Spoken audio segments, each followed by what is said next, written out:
Welcome everyone to Living Umpqua. Today, I want to honor the life of military service member Matthew Livelsberger. As of this January, known to many as the Cybertruck bomber,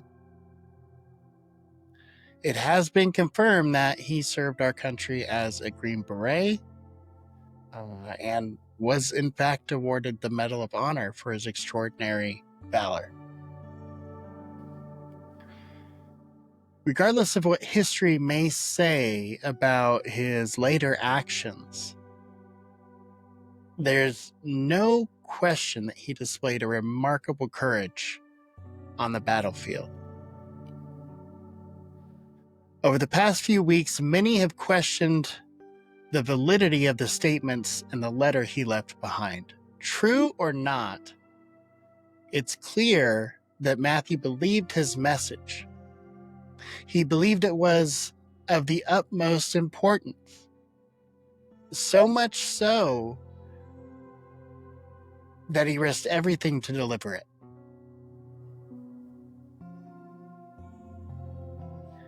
The depth of conviction that drove him is something we rarely see.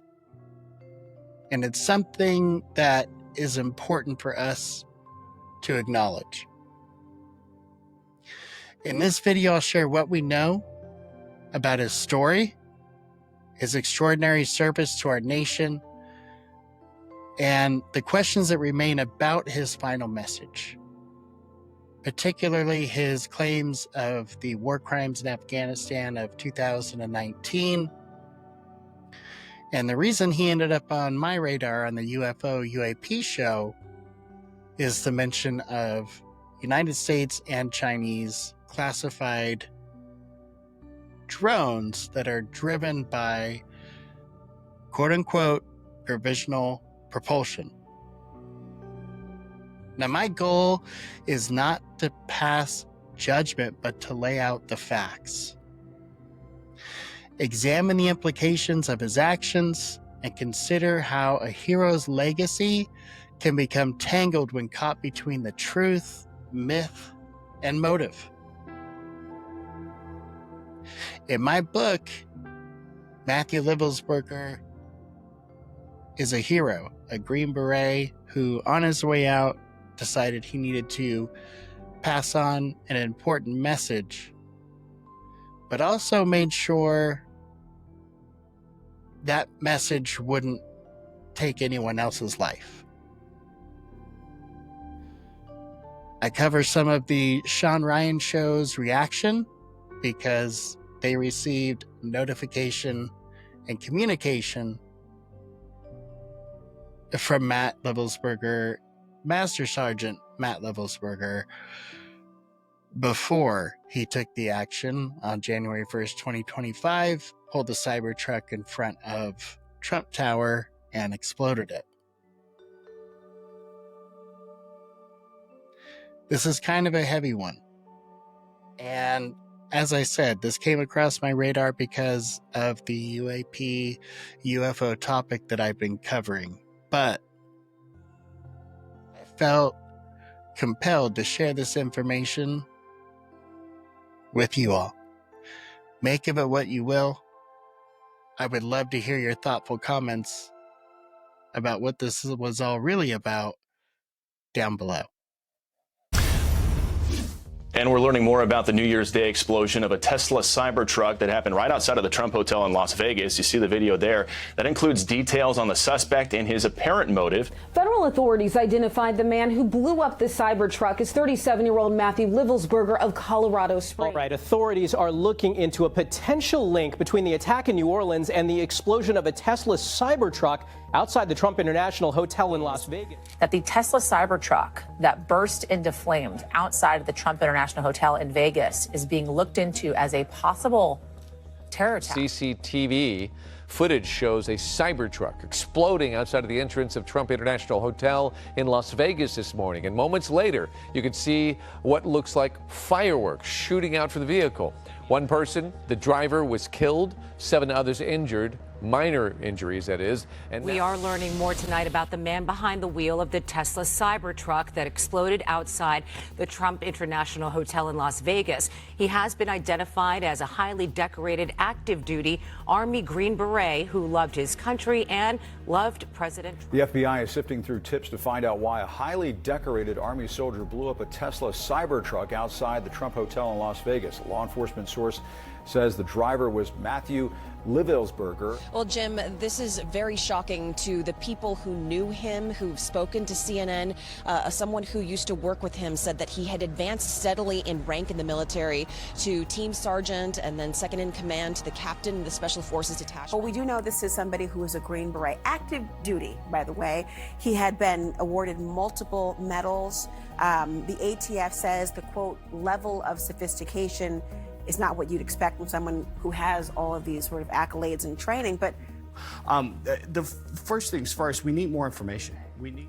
This is about for the FBI because the chat online and everywhere, including that manifesto that was sent to the podcast, is saying he was trying to send a message about war crimes that allegedly happened. I know you had also mentioned that there are parts of the document that you're unable to release due to the Department of Defense saying that there's maybe some classified information. So is there any validity to what he said in that initial email out to the podcast? Spencer Evans, Special Agent in charge of the FBI's Las Vegas division. In terms of a question about the validity of what Livelsberger put out to the public, either in the two-page manifesto or additional documentation we're discovering, we're not speaking to the content. I can say, as you know, Sheriff Corrin described and others, it runs the gamut. I mean, he's talking about feeling that he was, surveilled, guilt. You can tell there's, some anguish there, some frustration with the government. I mean, there's a whole host of things. So we haven't gotten into, what's legitimate, what's not. The only thing that, out of an abundance of caution, in as much as there's Department of Defense equities that speak to sources and methods or something else that would endanger folks overseas, that's not being released. But beyond that, we haven't vetted any of his writings to determine, what's legitimate and what was in his own head. Including whatever happened in 2019? Yeah, including, he alleges a variety of things, and we haven't gotten into the weeds on any of that. That podcast email is him. Yeah, so we have confirmed that the document that he sent to the podcast, we know that he was the one that sent that document. That's correct. Perfect. One other thing that I just wanted to say to the audience is, even though we are redacting these names from the episode, you passed that, I believe you passed that email on to the FBI. Yes. We're also going to pass it on to our contacts at the FBI. It's very obvious that people know it. Like I said, the CID has been telling everybody. In fact, we talked to Jeremy, who's sitting over there, my producer, me, him, and my attorney, Tim Parlatore. We're up till about 10:30 last night talking to the chief of staff? The Army Chief of Staff PA. The Army Chief of Staff's POA took a major interest in this as well. And, one of the things that he said, I'll wait till later to bring that up, but I don't know, I don't trust any of these people. I mean, public affairs officers are there to... I'll keep my mouth. Yeah, create... Yeah. PAO is there to protect the command. Yeah. 100%, nothing else. But... And you know what's interesting? Fuck it, I'm just going to say it. You know what he said? He goes, between me and you guys, this guy's DNA didn't match his son. And made it sound like it's some big secret. Then at 9:34 p.m., I think it was 9:34 p.m., the New York Post had a headline that said that this guy's... So they're trying to make it sound like this guy did this because... maybe he found out the son wasn't his, but there's a lot more to the story, as you'll find out. So yeah, it's right here. This manifesto, if you want to call it that, came in on Tuesday. And when I started reading this, my initial take was, okay, this is off the deep end. It's bonkers. I can't validate or verify any of the stuff in this manifesto. Mm-hmm. And I told him that in a subsequent email. And I'll read that to you later, my response to him. And once again, my response to him elicited, hey, get me in contact with Sean Ryan, Fox News, and he even said Pete Hegseth. Get me in contact with Hegseth. And I'm like, dude, I don't have the incoming Secretary of Defense's phone number. Sorry, bro. I said, this is obviously a very big deal, but I don't have anything to verify this information with.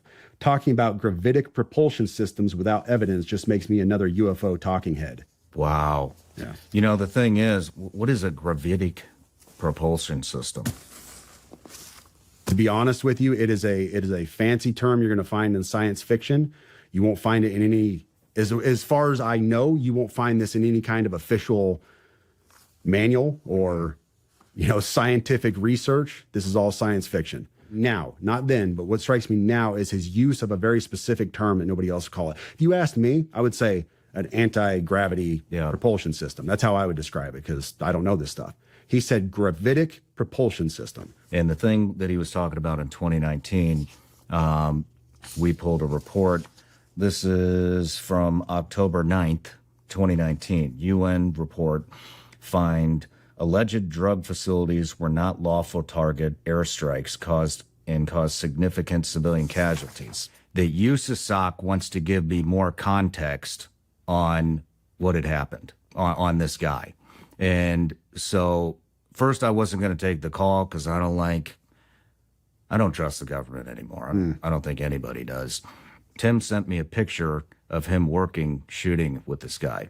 And I don't know if I should release that photo or not, but Tim basically told me this. So I got the POA's number, the public affairs officer, sent it to Jeremy and Tim. He talked to them. And what they wanted us to know was that this guy was an upstanding soldier, an excellent operator, was moving on, was moving towards retirement and moving on to basically enhance the future of warfare. They wanted us to know that. Then the PA officer, sounds like almost jokingly said, which I don't know why you would joke about this, said that, and between us, which why the fuck would a POA officer say between us? I mean, if they didn't want us to know that information, then they just wouldn't have told us that. But they wanted us to know, obviously, that the DNA with his supposed child was not a match. And so I think what they were trying to do is basically make this out to be, this is why this happened. He got bad news that that's not his child, and so that's why he did it. But with all the other context, especially with the 2019 incident, which was obviously a cover-up, I think that has a major role in this. I mean, it's very obvious why he did this, I think. He wanted to bring attention to the incident in 2019 that got covered up. Do you have any insight, any theories on this? So we had a running theory downstairs. I've seen all of the conspiracies. I've seen all the questions about, all right, this guy is 20-year special forces. He just got done with team sergeant time. He is a very qualified and very capable Green Beret. I still work in intelligence. I'm an intelligence officer. I work for a nonprofit, all kinds of stuff. Border operations. Most recently, we've been involved in West North Carolina a great deal. And we had some confirmed reporting through two solid sources.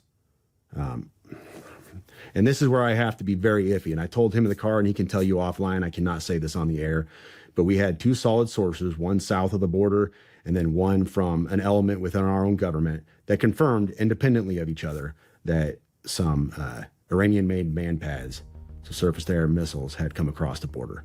We had the location and everything else. Well, Doc, that's what he goes by, Doc Chambers, he put this out on a podcast, and I was very emphatic, like, this is not stuff that I like to put on social media. I'm an intel guy by trade. This stuff is not for social media consumption. We got this to Secret Service. We did the whole gamut and got everything pushed to them, and that's why Trump was pushing a lot of this stuff out when he was, because we had told the Secret Service and they had the reporting and everything else. But we have not, to my knowledge, have not recovered those Manpads. Now, I'm not privy to that, but what I do know we have done is we have apprehended the couriers on a second run of theirs, and we have local law enforcement got together with federal law enforcement and rolled up the safe house in, I will not say that on this show, but they rolled up the safe house where it was. And we have since identified what that issue was on the border. Now, let me just, where did they come through? They came through an actual point of entry, in a legal point of entry along the border. I'd have to pull up the original reporting, but we had the actual. So we now have Iranian missiles. Who knows how many inside the United States? That is not something you're going to see in a lot of places. Like I said, I didn't even want to talk about it. It was one of those things where I was just amplifying what he was putting out already, because I was like, man, I don't know about putting this out. But it was something we found was pertinent, because at the time, Trump was still campaigning. He was flying around, and there was the reports were their intent was to take down Trump's airplane. So at the time, Secret Service switched things up a bit, and allegedly, from what I've told, they started flying him around on charters for a while. Was there something in that email again that said that this would prevent World War III with the UAP? Well, it didn't say it would prevent World War III, but he was asking that. He said you need to elevate this to the media so we avoid a world war, because this is a mutually assured destruction situation. I wonder what he's trying to do with these, what he's trying to tell us with these drones. I hesitate to even get into this realm, because I have no expertise in drones, or let's just call it alien technology, UFO technology, whatever's going on here. Several weeks ago, I don't know if you saw that video, it was a New Jersey sheriff or chief of police, I can't remember which, but he flew their own drone up, their own department drone up, to try to figure out what was going on. So we had all these drone issues that were being cited off of New Jersey and everything. And what he commented on video was how fast these things were. He said, we have a pretty robust drone, and they flew it up there to try to catch these drones that were there, and they just, bam, they were gone. He said there was no catching them, never seen anything like it. They don't even know, they have no idea what that could have been. Nobody seems to know what the drones are, and it just, kind of disappeared out of the media. At that time, Sergeant Fennessy, who's an experienced drone operator and pilot, and Officer D'Amico spotted one of the items that brought us concern. They videotaped it as far as they were. They got some tape on it. They described it as going around their drone and traveling off at a high rate of speed. And at that point, we got notified by our 911 center there was concern of a sighting in Island Beach State Park. We responded. We met an officer, and that officer did an excellent job. She documented. That's where you're getting the reports of 50 drones coming off the ocean. That's what she reported seeing. She was on duty at the time, and she reports that she saw 50 drones coming from the ocean to the mainland, transversing the airways over Island Beach State Park, going down towards Barnegat Light and coming to the seaside area. Obviously, they want us to know they're there. They put on their lights. So who it is, I wish I could tell you. We don't know. We have a number of reports that had occurred over a month ago in North Jersey, has worked its way down to Monmouth and Ocean County, continues night after night to be a problem and an issue for our residents. And as the congressman said, our own military personnel. As the sightings increase, including by service members at Naval Weapons Station Earl, and I did talk to the commander there, his men are seeing it right there at the base. Are you kidding me? A munitions depot of that caliber, and these drones are hovering in close proximity to it. The Coast Guard told me the other day, and Sheriff Mastronardi, that one of its 47-foot rescue boats was followed in very close proximity off its stern by numerous drones. Many of them seem to be coming from the ocean, and 50 of them coming from the ocean to mainland. Is there something out there?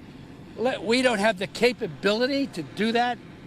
The elusive maneuvering of these drones, I would suggest a major military power sophistication that begs the question whether they have been deployed to test our defense capabilities, or worse, by violent dictatorships, perhaps maybe Russia or China or Iran or North Korea. The Pentagon has said the drones are not ours. Knowing that drone warfare has radically changed warfighting in Ukraine and Russia, the Middle East and elsewhere, this is not the time to trivialize or dismiss the threat.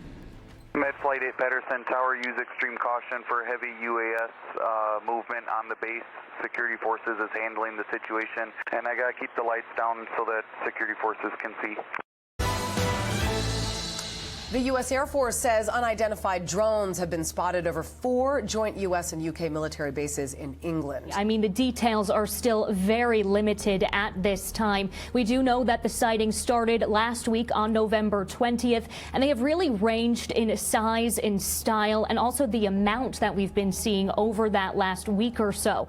Again, it would be, premature to draw any conclusions. We've got to see what these are. I mean, it's entirely possible that it could be hobbyists or something else. We just got to look into it. Serious new questions now about the nation's national security and who exactly has their eyes on our skies.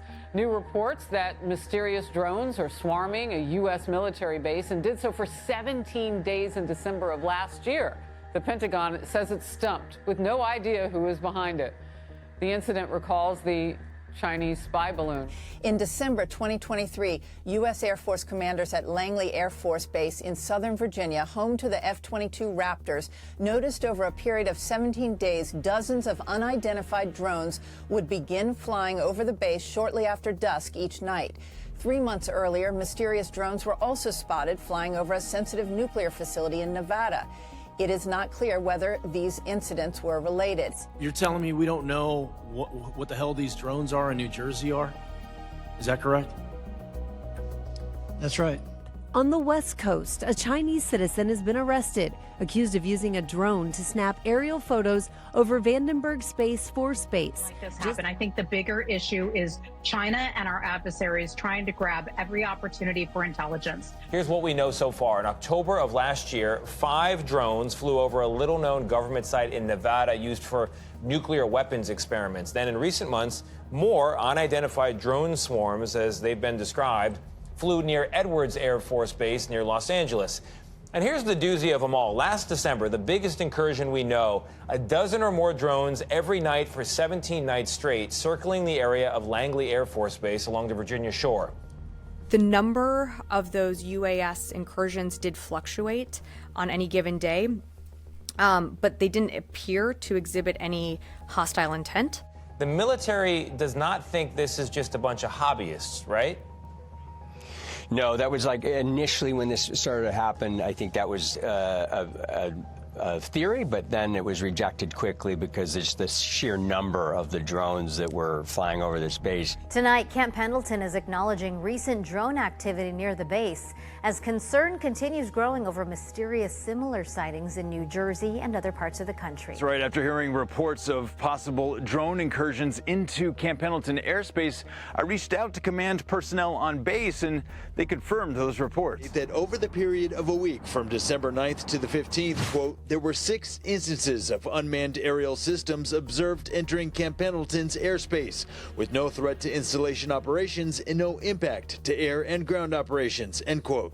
This follows similar reports of drone incursions over the Hill Air Force Base in Utah and the Wright-Patterson Base in Ohio. Unidentified drones have also been spotted over the U.S. Air Base at Ramstein in Germany. New defenses are being eyed for Langley Air Force Base in Hampton. This after mystery drones flew overhead at least 17 days last year. Langley Air Force Base at Joint Base Langley-Eustis is home to the F-22 Raptor stealth fighters, one of the main aircraft used to help defend us here at home. The Journal article reports that dozens of drone sightings happened between December 6th and December 23rd of last year. They said they were very difficult to track, and at this point, there is no indication that they were a threat. However, it's clear the military wants to be ready in case they are. I'm saying this, I'm not here to alarm anyone. Fear has no place in responsible leadership. The information I have shared recently comes from high-level, credible sources, people with expertise and clearance to assess real threats. If I stayed quiet and something happened, I would never be able to forgive myself. Here is what we know. Drones are flying into the United States airspace, coming in and out of international waters. This fact alone demands our attention and we must investigate it no matter what. We know there's an Iranian drone ship that went missing from its port, and the timing of its disappearance is circumstantially consistent with the beginning of the appearance of these drones. These drones are reportedly the size of minivans. This is not the work of a backyard hobbyist. We know it is not a commercial entity, so we are only left with two possibilities. Either it is our government, or it is a foreign adversary. Even as officials admit, they don't know exactly what these drones are.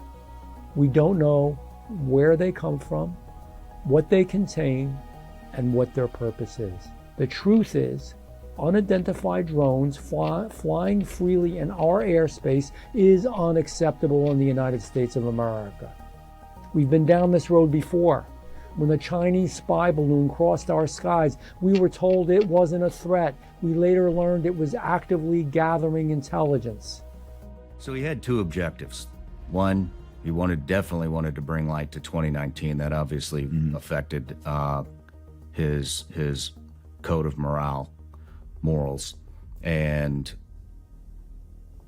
the drones. Yeah. And he's obviously very worried about World War III, which I think everybody right now. But why Trump Hotel? Why Las Vegas? Yeah. If I had to guess, just in the realm of conjecture again, I would say Trump Tower. It draws more media, more fanfare. Was this an assassination attempt? That kind of stuff. So you get more press, more media pulling into it because it is such a significant namesake, if you will. But at the same time, it was a fireworks display and very little more. He didn't want to hurt anybody. He wanted to send a message. Yeah, there definitely wasn't mass casualties. He wasn't trying to hit mass casualties, because otherwise he would have done it at another location as well. In my opinion, this definitely wasn't incompetence. Another thing to support this. So you got the email. He desperately wanted to talk to you before December 31st. He knew beyond a shadow of a doubt, January 1st was go day. Nobody was pressuring him. At the beginning of this email, we see, first of all, I'm not under duress or hostile influence or control. Okay, so he says that he reached out to you. He was very emphatic that it had to be before December 31st because he was doing this thing on January 1st. For some reason, that was a landmark day to him. Maybe it was just because big day for everybody, January 1st. The thing he was trying to do was, overall, more than anything, was get a message across on the biggest platforms possible. He was trying to talk to Pete Hegseth. Why would you want to talk to the Secretary of Defense? He's trying to blow the whistle on these war crimes. He's trying to say this thing happened, man. Like, I can't live with this anymore. He desperately needed to talk to you, the biggest platform out there. He needed to talk to Fox News. I need to get this message out. That was his overall goal. On this particular 6-page document, there is material that we still have not been able to work completely through with our federal partners and the Department of Defense, and some of that material may be classified. So we will not be releasing that document yet in its entirety. You will see some excerpts from that document here in just a few moments. We also have clear evidence in this case now that the suspect used ChatGPT, artificial intelligence, to help plan his attack. The suspect believed he was being followed all the way from Colorado. And I want to make it clear that our suspect in this case has never had a criminal history, nor was he on the radar of the FBI or the LVMPD prior to this bombing. As the sheriff pointed out, we have a few developments, one on the video analysis and the video evidence that we've recovered, the others on the physical evidence that we've recovered from the vehicle, and finally the digital forensics. You'll see the suspect here in the video. He'll end up pulling out a can of racing fuel from the back of the vehicle, and then he'll start pouring that racing fuel onto the back where there's contents of explosive materials. In addition to this video, we also have additional evidence that includes showing that the vehicle was leaking upon his arrival to Trump Towers. Also, you can see that his hands are on the steering wheel as he's pulling up. And then finally, we're going to show a video here, and ATF will elaborate on this a little further in their briefing, but of the explosion that occurs. You're going to see frame by frame, you'll see an initial flash prior to the larger explosion. So we'll pause right there. That's the initial flash that happens right before the large explosion. You're going to see a still in a moment. Right there's the initial flash. And then following that is the large explosion. Our financial records, his journal entries, a variety of other things confirm that he did purchase what he believed was tannerite, but it was a different form of exploding targets that has has ammonium nitrate and aluminum in it, which is one of the explosive materials that he had. You can see he talks about purchasing the firearms, in particular the Desert Eagle and the AR pistol. On December 28th, the following day, just an excerpt for you, he talks about picking up the Cybertruck as a rental and purchasing exploding targets. Now moving on to that 6-page manifesto that the sheriff talked about. This document was found as part of the digital forensic analysis of his phone. He also says that he has graphic encounters from his military experience that replay in his head over and over, and that now he feels like he's a shell of a human being with nothing to live for. Just continuing on that manifesto, a few other excerpts for now is he discusses the concerns about the withdrawal from Afghanistan and losing his teammates, which again builds upon that potential PTSD that we're referring to. He does transition at some point and talks about being concerned of the media labeling him as a terrorist and that he had no intent on killing anyone else aside from himself. He does talk about his intent to make this as public as possible. My name is Kenny Cooper. I'm an Assistant Special Agent in charge at ATF San Francisco Field Division. This is an explosion and not a detonation. The initiating flame to these explosives could have been from several possible sources and cannot be confirmed or eliminated at this point of this investigation. Due to the near simultaneous fatal gunshot, fatal gunshot, and device initiation, it is possible that the muzzle flash alone was an initiation source to the fuel air explosion. That initial flash point is consistent with the area of the driver that was found in that vehicle and the self-inflicted gunshot wound. That visual just visually characterizes exactly what a fuel air explosion is as it propagates from the initial ignition and eventually moves throughout the vehicle. Even though this goes fast as it's played through, in orders of magnitude, this is much slower than a detonation of high explosives. I will tell you that we still have an outstanding laptop, another mobile phone, and a smartwatch that we still need to get into and recover information from. There remains much to investigate and to analyze about this incident so that we can, number one, learn from it, but number two, continue to keep our community safe. So the question was, we mentioned that the explosion could have been much greater. However, one of the things that he wrote was that he didn't intend to hurt anybody else, and maybe I'd just let you, Kenny, answer how it could have been much greater. So our initial findings of 60+ pounds of explosive material, if he was to achieve a high order detonation of that, it would have been a significantly different blast. So in essence, he had the material there, the exploding targets. If that was shot with a rifle round, it would have had a detonation versus a deflagration effect. But instead, fire went over the targets, which is why they did. Fire initiated the vapors, causing a fuel air vapor explosion. When more photos started emerging as to what he looked like in some photos from earlier in his life, 10 years, 15 years ago when I knew him, before I was able to put it together, and I was just flabbergasted. I was left speechless. I couldn't believe it because I really enjoyed the time that I got to spend with him, and I found him to be incredibly competent and talented as a special forces operator. And I was floored, to be honest.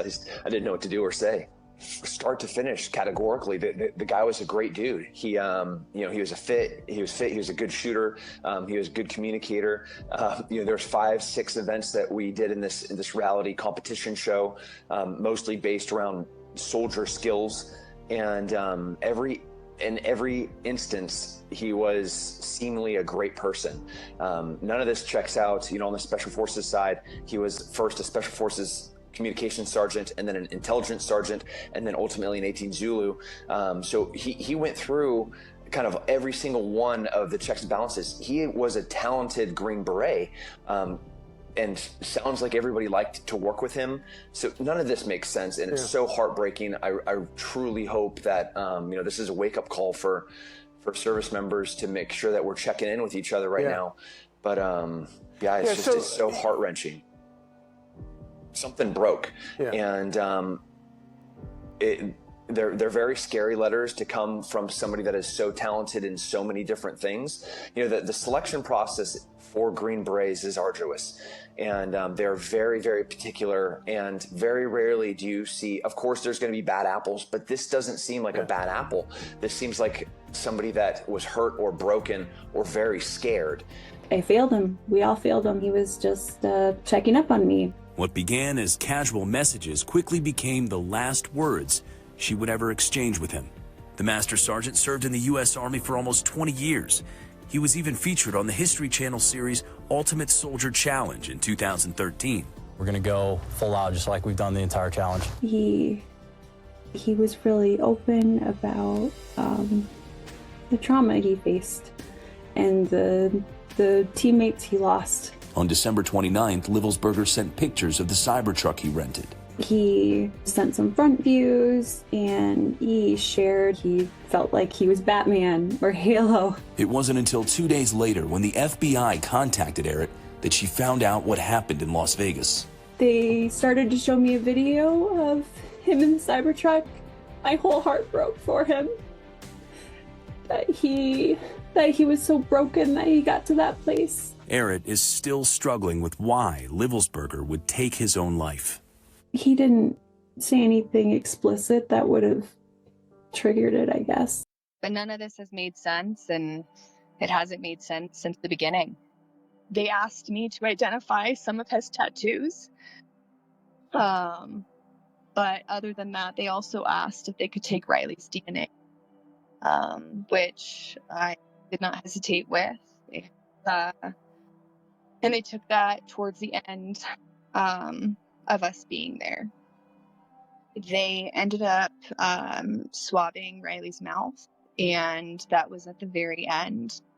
I think that, it's hard. It's hard not to, keep track of what's going on, because you kind of live in this space of denial, right? And you're just like, I hope that this is wrong.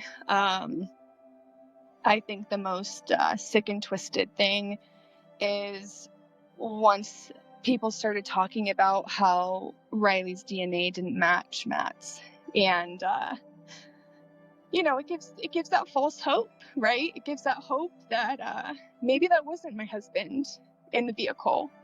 I immediately called the coroner and I asked if her DNA matched, and she said yes. Did that sound like your husband to you?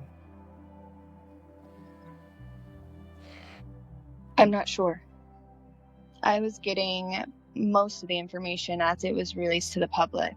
Right as, I would get a call to let me know. I knew about the surveillance log, and like I said before, it answers questions of why he left. I know there were speculations I kicked him out of the house, and that was definitely not true. They have let me know within his 6-page letter that there are parts for me and our daughter. Mm-hmm. These are for me and my daughter. But I do feel comfortable sharing a little tidbit of that. He said, I have a wonderful wife and 7-month-old baby girl. All I ever wanted to do is have a family. My wife and daughter are the most incredible humans on this earth. Please physically protect my family, mostly because they are going to get caught up in all of this. I think that Matt was protecting us until the very end. I think he knew why he was leaving. He thought that he was being followed. He didn't want, to be in our home, where his daughter and I are. And he clearly thought about us until the very end of, I think that's why he kind of stopped communicating with us. My biggest thing, like I said, is I just want to make sure that people understand who my husband was. And, you know, that none of this makes sense. I hope at some point we will receive answers. You know, these are just strictly facts that I know them. And I think that's it.